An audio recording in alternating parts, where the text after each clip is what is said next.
प्रकारचा संघर्ष आहे।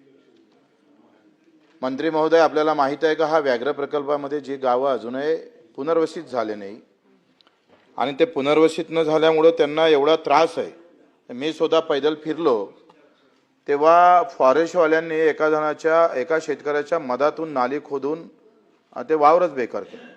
वास्तविक हा अधिकार नाही आहे, नंतर आम्ही बोलल्यावर ते दुरुस्तही केलं।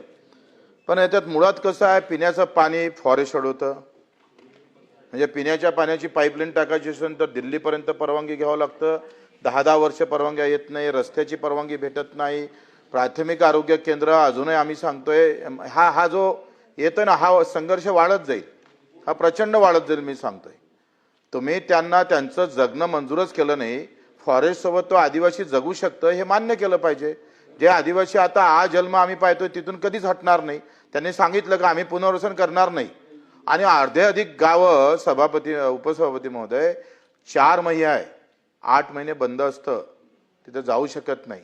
या सगळ्या याच्यावर नेमकं त्याचे कारण काय, त्याचा संवाद काय, फॉरेस्टचा संवाद आदिवासी सोबत होतं काय, होतं तर कसा होतं, कारवाई पुरता होतं, त्याला काही देता येईल का, असं काही होतच नाही। आणि मग मला असं सांगा, हे आम्हाला तुम्ही शोधून सांगितलं पाहिजे का विष टाकण्याचं कारण काय, काय त्याच्या मागची हे होती, आणि ते कारण असेल हा संघर्ष